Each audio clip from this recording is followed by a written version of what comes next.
Nama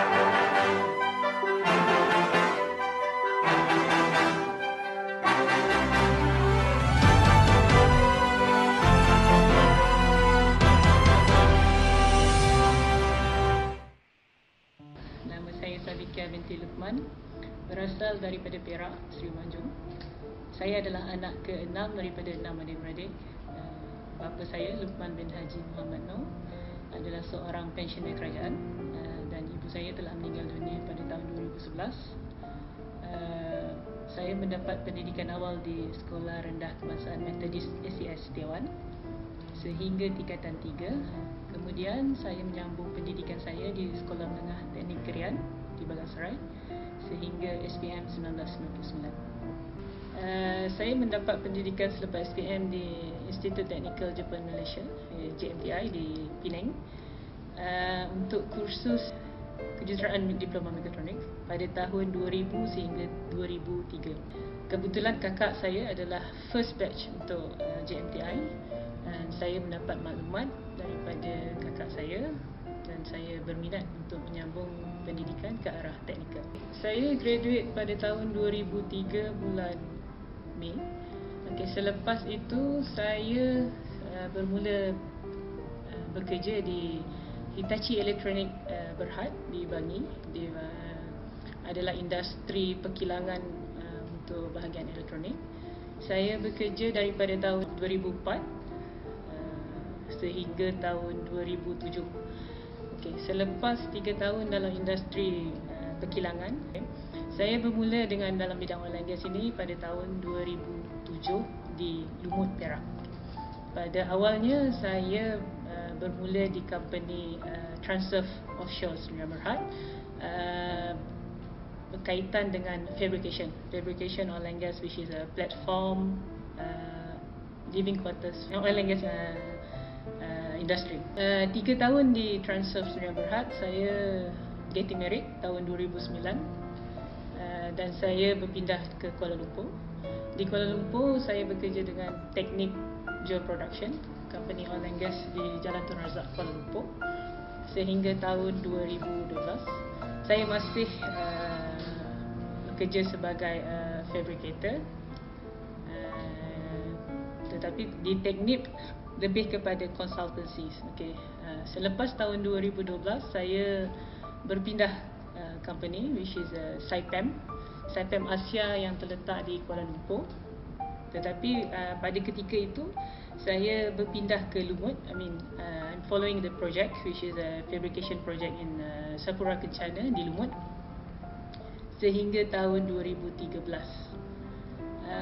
Selepas itu saya tahun 2014, selama setahun saya bekerja di Republic du Congo, Afrika, bersama Saipem France untuk projek Lichin Digili project, which is a Saipem France company, but fabricate in the Congo, untuk projek jacket di Congo sehingga hujung tahun 2014. Pada tahun 2015, disebabkan Saipem adalah company fabricator dan saya terikat dengan projek.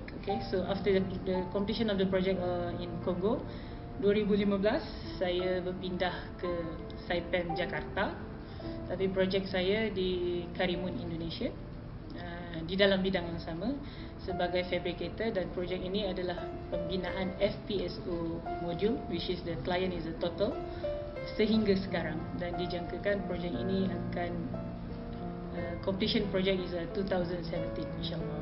Bagi saya kedua-duanya penting, antara teori dan teknikal. Di JMTI, bagi saya penekanan lebih kepada teknikal, dan pendedahan awal di dalam bidang teknikal ini amat membantu, especially untuk kita bekerja nanti. Sebabnya dalam bidang teknikal ini kita melihat sendiri bagaimana sesuatu benda dihasilkan. It's not only in theory, but in technical we learn and we see. This is the most important thing for me, because in technical you do the application. In theory selalunya kita membaca tanpa pendedahan kepada technical is quite susah bagi saya. So bagaimana saya implementkan technical dalam bidang pekerjaan saya adalah lesson learned. Okay, macam even though sekarang ni pekerjaan saya tak ada relate pun dengan technical yang diajar di JMTI, tapi pendedahan awal, okay, especially penggunaan mesin-mesin, bila kami dihantar untuk on job training. Okay, pendedahan awal ini membuatkan kita berani, dan kita tahu bagaimana nak hadapi or nak handle situation when we are out of the sistem belajar. So kita diberi pendedahan awal tentang realiti kehidupan dalam bidang pekerjaan. So bagi saya, janganlah rasa bidang teknikal ini satu bidang yang tidak boleh bawa anda ke mana-mana. Sebabnya kalau kita rasa kita mampu untuk buat dan orang lain boleh buat, dan tak mustahil, insyaAllah kita boleh cuba untuk mencuburi bidang teknikal, especially for women. Sebab dalam bidang saya bekerja sebagai oil and gas, terus terang saya katakan agak susah, dan saya adalah hanya seorang wanita yang bekerja di dalam bidang oil and gas ini. Okay, so for a woman especially, take it as a challenges, dan bidang teknikal tidak menjadi penghalang anda untuk berjaya seiring bersama seorang lelaki. That's it. Pendorong utama dalam kehidupan saya tidak lain tidak bukan adalah ibu bapa saya sendiri. Okay, bagi saya kesusahan mereka membesarkan anak-anak adalah titik utama untuk kita menggunakan, atau bagi saya, don't take it as a granted, but take it as a responsible. Sebab penat lelah mereka membesarkan, menyekolahkan dan berkorban apa saja untuk kita. Dan kejayaan saya ada pada hari ini sebenarnya adalah restu dan doa daripada ibu bapa saya, bukan dari saya semata-mata. So, oleh itu bagi saya, jadikan ibu bapa anda sebagai pendorong utama anda, dan insya-Allah restu dan doa mereka paling utama dalam kejayaan kita untuk hari ini. Nasihat untuk adik-adik di luar sana, saya sentiasa menggunakan ayat failure is the key of the successful. Okay, saya bukanlah pelajar cemerlang daripada zaman sekolah. Saya adalah pelajar sederhana dan agak nakal di institut ini. Cumanya satu pesan saya, apa yang kita lakukan perlulah ikhlas. Yang keduanya, sentiasa meminta restu dan doa daripada ibu bapa. Motivate diri anda. Saya tak pernah tak gagal. Okay, sebelum saya mencuburi bidang dalam oil and gas, sebelum saya pergi jauh dalam bidang oil and gas, saya adalah pekerja kilang. Saya adalah technician kilang selama 3 tahun. Tetapi apa yang saya dapat di kilang ini, saya tanam dalam diri saya memerlukan 3 tahun untuk belajar sistem. Sebab saya bekerja di kilang Jepun, Hitachi Electronic. So saya ambil sistem dia. Kita ambil budaya orang Jepun yang bekerja keras, yang bekerja cepat dan sentiasa tepat dalam setiap tindakan mereka. So ambil langkah untuk bermula dari bawah. Okay, jangan terus target when you graduate you want to be engineer. No, never put a high aim. Okay, start daripada bawah. Bagaimana saya bermula di bidang oil and gas ini, saya bermula dari bawah.